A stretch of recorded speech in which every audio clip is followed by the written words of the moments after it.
우리는 지난주 오후 예배 시간에 웨스트민스터 신앙고백서 1장인 성경을 함께 살펴보았습니다.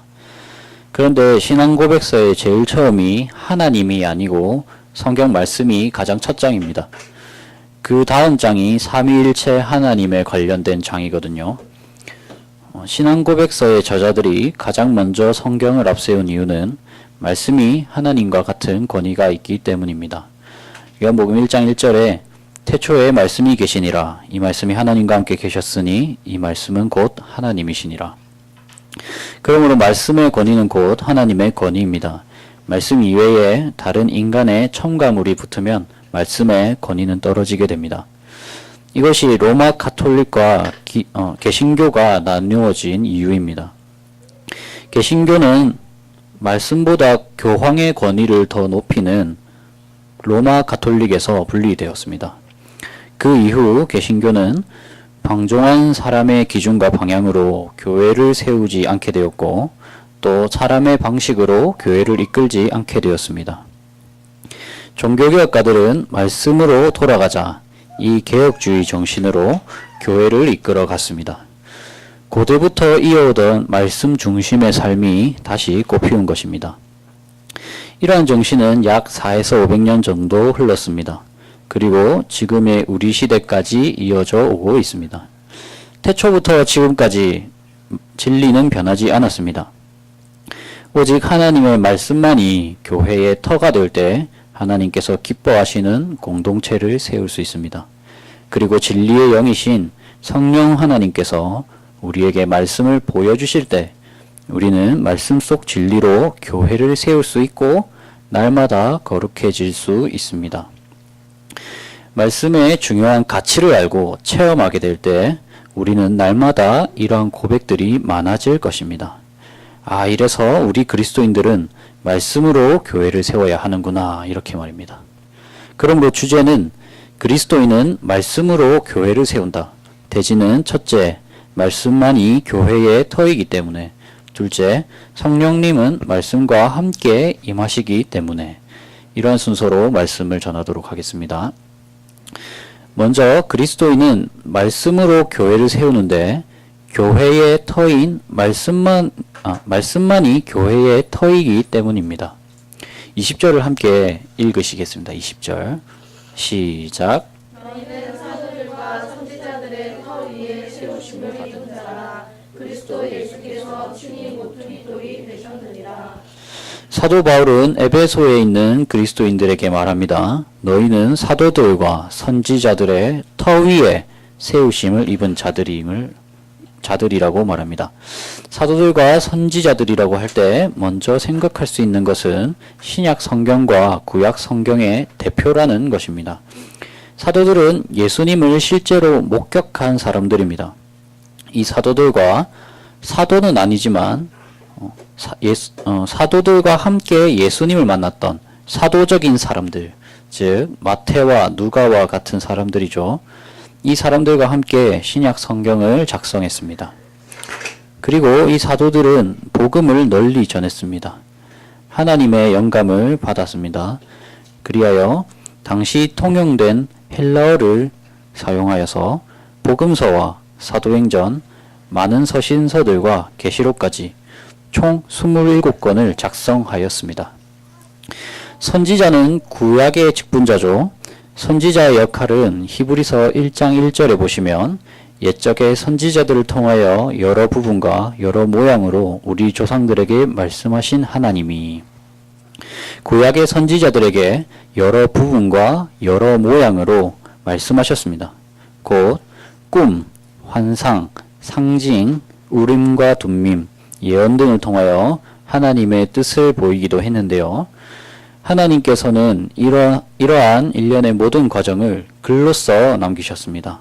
누가복음 24장 44절에 보시면 또 이르시되 내가 너희와 함께 있을 때에 너희에게 말한 바 곧 모세의 율법과 선지자의 글과 시편에 나를 가리켜 기록된 모든 것이 이루어져야 하리라 한 말이 이것이라 하시고, 모세의 율법은 모세가 썼던 모세오경을 말합니다.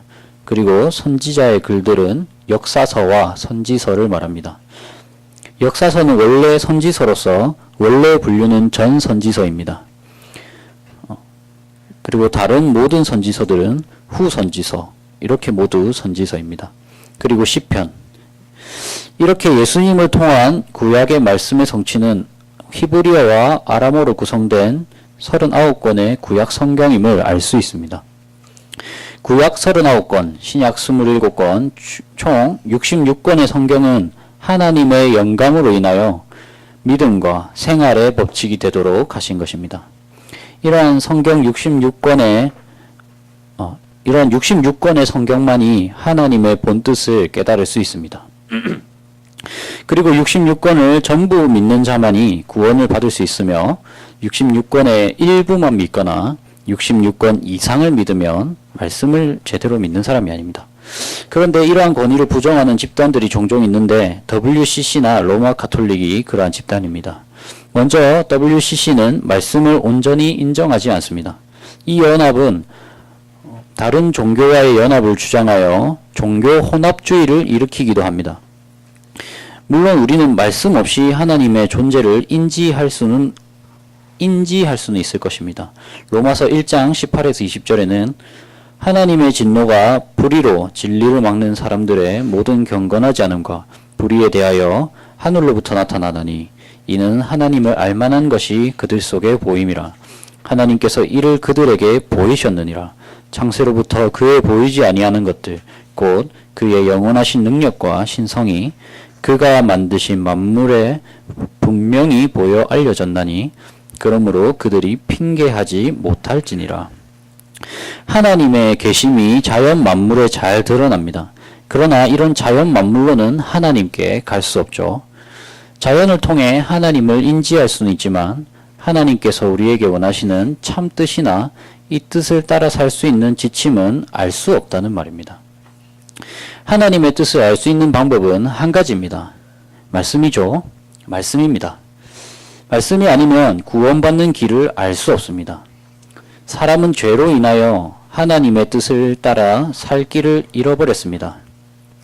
하지만 하나님께서는 이런 무능력한 인간들에게 무한한 사랑과 은혜를 베풀어 주시고 자신의 뜻에 따라 살 수 있도록 말씀을 주신 것입니다. 그런데 말씀이 아닌 다른 수단, 예를 들어 불교나 샤머니즘, 토테미즘과 같은 다른 여러 신들을 숭배하다 보면 결국 제일 위에 있는 신은 하나님일 것이다. 그러니 우리는 하나님을 섬기는 것이다 라고 주장하는 WCC는 하나님께서 남겨놓으신 최고의 수단인 말씀을 거부하는 불신앙적인 집단입니다. 그리고 또 하나는 로마 가톨릭입니다.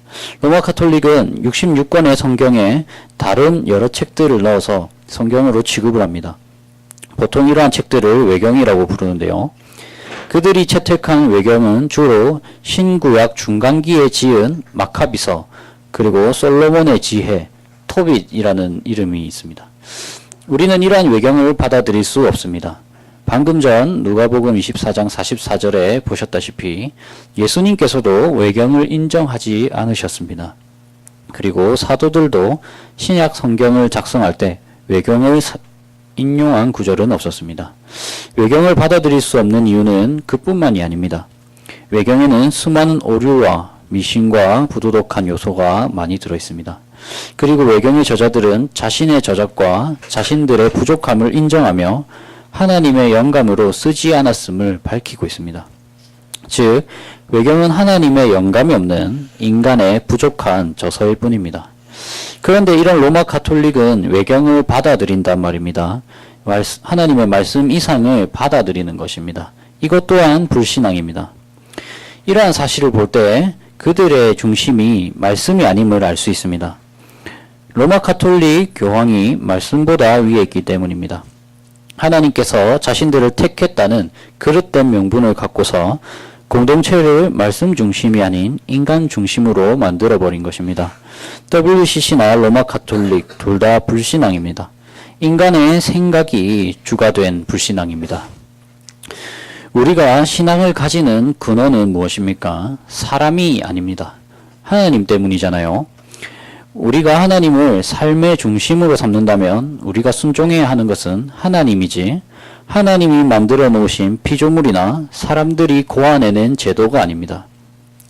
하나님의 방법을 중심으로 하여 신앙생활을 해야 하는 것입니다. 하나님께 순종하고 싶다면 하나님께서 정하신 방법으로 순종해야 하는 것입니다. 데살로니가 2장 13절이 있는데 우리 같이 한번 찾아보시겠습니다.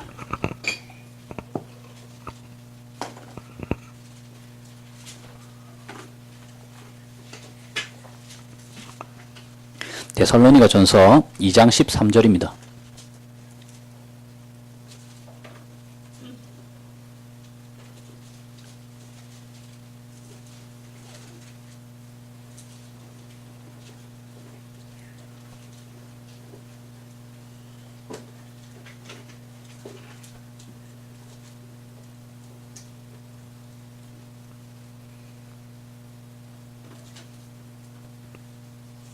한 목소리로 읽도록 하겠습니다. 시작. 그러므로 네가 하나님께 끊임없이 감사함은 너희가 우리에게 들은 바 하나님의 말씀을 들을 때에 사람의 말로 받지 아니하고 하나님의 말씀으로 받으니 진실로 그러하도다. 이 말씀이 또한 너희 믿는 자 가운데서 역사하느니라. 말씀의 일부를 제거하지도 않고 또 더하지도 않고 딱 주어진 하나님의 말씀을 인간의 말이 아닌 하나님의 말씀으로 받아들일 때 말씀이 우리 가운데에서 역사하는 것입니다. 교회가 하는 말이 하나님의 말씀인 것이 아니라 하나님의 말씀이 있는 곳이 교회입니다. 그러므로 우리는 말씀의 기준을 정확하게 세워야 합니다. 그리고 이런 말씀의 기준이 견고하게 쌓일수록 우리 교회는 예수님이 드러날 것입니다. 예수님께서 교회의 모퉁이 돌이시기 때문입니다. 예수님은 말씀을 온전히 성취하신 분입니다. 우리가 말씀에 순종하는 것은 곧 예수님을 따라가고 예수님을 닮아가는 행위와 같습니다. 예수님을 중심으로 연결된다는 말입니다. 21절에 에베소서 2장 21절에 그 안에 건물마다 서로 연결하여 주 안에서 성전이 되어가고 교회는 건물이기 이전의 사람입니다. 그리스도인을 이야기합니다. 이 그리스도인들은 개인이 말씀으로 다져지고 또 공동체로 모여서 말씀으로 다져집니다. 한 개인이 교회가 되고 또 다른 건물, 즉 다른 성도님들이 모여서 또 교회가 되어갑니다. 개혁해가는 교회가 되는 것입니다. 한 교회가 한 말씀으로 함께 지어져 갑니다. 결국 나 자신을 포함하여 다른 성도님들도 다 함께 교회가 됩니다. 이렇게 말씀의 공동체가 되어갈 때 우리 교회는 예수님을 닮아가게 될 것입니다. 그리고 예수 그리스도의 몸의 역할을 감당하게 될 것입니다. 그 핵심은 말씀에 있습니다. 우리가 우리 자신을 잘 살펴서 말씀이 아닌 불신앙적 요소를 가지고 있다면 버릴 수 있어야 합니다. 그리고 내 옆에 다른 성도가 말씀에 순종하지 않고 불신앙 속에 있다면 사랑으로 권고하고 돌아올 수 있도록 적극 권면해야 합니다. 우리 불신앙으로 인한 한 성도의 아픔이 결국엔 교회의 아픔이 되기 때문입니다. 그러므로 나 자신이 불신앙을 저지르고 있지는 않는지 잘 살피는 동시에 다른 성도님들이 불신앙 속에 있지 않는지 잘 살피고 개인과 공동체 모두가 말씀으로 다져질 수 있도록 인도함을 받아야 하겠습니다. 두 번째 대지는 그리스도인은 말씀으로 교회를 세우는데 성령님께서 말씀과 함께 임재하시기 때문입니다. 성경은 그 내용만 살펴보아도 대단한 책임을 알 수 있습니다. 내용의 신령함, 교리의 유효성, 문체의 장엄함, 모든 부분의 일관성, 하나님께 모든 영광을 돌리는 전체의 영역, 사람의 유일한 길의 충분한 발견 등 귀한 진리들이 많이 있지만 불신자들은 이러한 내용을 전혀 깨달을 수 없습니다. 왜냐하면 성령의 내적 조명이 말씀에 비춰져야만 우리가 말씀을 깨달을 수 있기 때문입니다.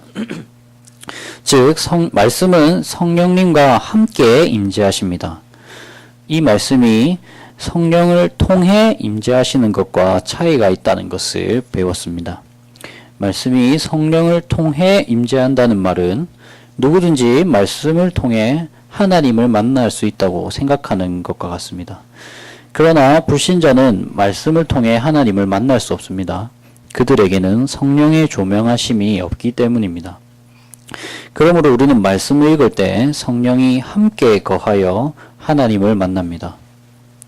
말씀이 성령과 함께 할 때 성령의 내적 조명이 믿는 자에게 온전히 비추어지고 하나님의 말씀에 있는 구원의 진리, 은혜의 복음 등을 깨달을 수 있습니다. 그러므로 성령님과 말씀이 함께 하여야만 우리가 말씀을 제대로 알 수 있고 우리가 말씀을 제대로 알아야 하나님의 뜻대로 교회를 세울 수 있습니다. 그러므로 우리가 말씀으로 교회를 세울 때 성령님의 사역이 빠질 수 없는 것입니다. 성령님은 교회를 세우기 위하여 효과적으로 일하시는데 그것이 오늘의 22절 말씀입니다. 22절 말씀 함께 읽도록 하시겠습니다. 시작. 너희도 성령 안에서 하나님이 거하실 처소가 되기 위하여 그리스도 예수 안에서 함께 지어져 가느니라. 성령님께서는 우리에게 하나님이 거하실 처소를 마련하셨습니다. 여기서 거하실 처소는 성전입니다. 21절 후반부에 주 안에서 성전이 되어가고와 같은 내용입니다. 즉 우리를 성전이 되게 하신다는 말씀입니다. 하나님께서 거하시는 곳인 성전은 한 가지 특징이 있는데 그것은 하나님의 말씀을 따라서 지어졌다는 것입니다. 솔로몬이 건축한 성전은 그의 아버지 다윗 왕이 설계한 건물이었습니다. 역대상 28장 11절에 다윗이 성전의 복도와 그 집들과 그 곡간과 다락과 골방과 속죄소의 설계도를 그의 아들 솔로몬에게 주고 이러한 설계도는 다윗이 자기가 하고 싶은 대로 설계한 것이 아니고 또 자기가 후손들이 이렇게 예배드렸으면 좋겠다 싶은 대로 설계한 것이 아니라 하나님께서 알려주신 것입니다. 같은 장 19절을 한번 들어보십시오. 같은 장 19절에는 28장 19절에는 다윗이 이르되 여호와의 손이 내게 임하여 이 모든 일의 설계를 그려 나에게 알려주셨느니라. 즉 성전은 하나님의 말씀으로 완성된 하나님의 집임을 알 수 있습니다. 오늘 본문 22절에 하나님께서 거하실 처소 또한 성전입니다. 이러한 성전이 바로 우리가 된다는 말이죠. 이제 우리는 말씀대로 건설되어야 할 존재입니다. 그런데 말씀대로 건설한다고 할 때 사람의 힘으로 말씀을 따르려고 하면 안 됩니다. 인간의 힘으로 말씀에 순종하는 것은 결국 그 순종 속에 죄가 묻어 나오기 때문입니다. 성전은 우리의 힘으로 지어지는 것이 아니라 말씀과 함께 역사하시는 성령께서 성전을 지으십니다. 우리가 말씀을 따라 지어져 갈 때 그 건축자는 우리가 아닌 성령님이 되셔서 거룩한 성전이 되고 교회가 됩니다. 이 사실에 대한 믿음이 생길 때 참 교회가 세워집니다. 그런데 이러한 성전의 건축은 단번에 이루어지는 것은 아닙니다. 22절을 다시 보시면 너희도 성령 안에서 하나님이 거하실 처소가 되기 위하여 그리스도 예수 안에서 함께 지어져 가느니라. 그리스도 예수 안에서 함께 지어져 가느니라. 진행형으로서 계속해서 지어져 나간다는 것입니다. 우리가 성령의 전이 되는 것은 예수님을 믿을 때에도 되지만 날마다 더욱 성전이 되어져야 합니다. 날마다 성령님을 의지하는 깊이가 깊어지고 날마다 말씀을 더욱 사랑하게 되고 말씀이 하지 말라고 명하신 것을 싫어할 수 있게 되는 것입니다. 물론 항상 변함없이 자라나면 좋겠지만 그렇지 않을 것입니다. 눈에 보이는 성장보다 눈에 보이지 않을 만큼 조그마한 성장이 있을 수 있습니다.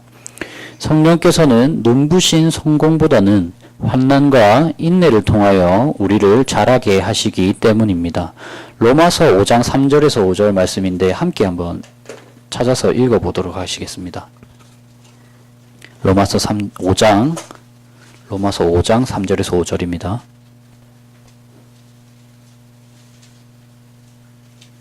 한 목소리로 읽도록 하겠습니다. 시작. 다만 이뿐 아니라 우리가 환난 중에도 즐거워하나니 우리는 환난을 인내는 연단은 소망을 이루는 줄 알미로다. 소망이 우리를 부끄럽게 하지 아니함은 우리에게 주신 성령으로 말미암아 하나님의 사랑이 우리 마음에 도움과 되리니. 하나님의 말씀을 지키기 위하여 고난을 감수하고 인내하고 때로는 괴로워하며 언제쯤 거룩한 신앙인이 될 수 있을까 하는 회의감에 빠질 수 있을지라도 성령 하나님 안에서 교회를 세우고자 하는 소망이 있다면 하나님께서는 그 사람을 사랑하셔서 거룩한 교회가 되도록 만들어 주실 것입니다. 비록 때로는 환난과 인내와 고통이 따를지라도 그 연약한 영혼이 상처 입지 않도록 항상 지켜주시고 보호함을 받으며 교회를 세워나갈 것입니다. 그러나 성령께서 자신을 성전으로 지었다는 사실을 믿음에도 불구하고 자신이 말씀을 따라서 살 생각도 없고 성령님을 의지할 생각도 없으며 자신의 삶을 불신앙으로 가득 채운다면 그 사람은 자신이 성전이라는 사실을 믿지 않는 것과 같습니다. 그리고 그 사람은 마치 유대인들이 죄로 성전을 더럽혀 심판을 받은 것처럼 그러한 심판의 대상이 될 수도 있습니다. 고린도전서 3장 16, 17절의 말씀에는 너희는 너희가 하나님의 성전인 것과 하나님의 성령이 너희 안에 계시는 것을 알지 못하느냐. 누구든지 하나님의 성전을 더럽히면 하나님이 그 사람을 멸하시리라. 하나님의 성전은 거룩하니 너희도 그러하니라. 이러한 불신앙을 얼른 버리고 자신이 믿음으로 성전이 된 것에 대하여 감사하고 성령께서 말씀으로 더욱 성전되게 하실 것을 기대합시다. 그때 우리는 성령님과 함께 하시는 말씀으로 교회를 세우게 될 것입니다. 말씀을 맺도록 하겠습니다. 웨스트민스터 신앙고백서의 제일 첫 장은 성경입니다. 2장부터 33장 마지막까지 내용은 모두 성경에 나오는 내용입니다. 즉 오늘의 성경 내용은 신앙고백서 전체의 핵심이 되는 아주 중요한 내용입니다. 그리스도인은 가장 중요한 성경을 붙잡고 살아야 합니다. 66권의 성경은 과하지도 부족하지도 않은 완벽한 말씀입니다. 뿐만 아니라 성령님께서 말씀으로 지어지는 성전이 될 수 있도록 도우십니다. 날마다 우리는 교회를 지어갑니다. 말씀 이외에 다른 것은 없습니다. 말씀이 있어야 교회가 있습니다. 말씀이 없이 비본질적인 것, 세속적인 것에 관심을 두는 교회, 속빈 강정 같은 그런 교회는 자신의 불신앙에 대하여 대가를 치를 것입니다. 말씀에 온 생명을 걸어봅시다. 말씀에 죽고 말씀에 살며 말씀만으로 교회를 세워가는 우리 개혁해가는 교회가 됩시다. 우리가 말씀을 간구할 때 하나님은 반드시 우리와 함께 하십니다. 아무 능력도 없는 우리들을 절대 가만히 버려두지 아니하시고 우리 교회를 세상 끝날까지 지켜주실 것입니다. 이러한 것들을 기억하시고 주어진 말씀을 충실히 맡아서 교회를 세우고 성령의 인도하심으로 교회를 세우는 개혁해가는 교회가 됩시다. 아멘.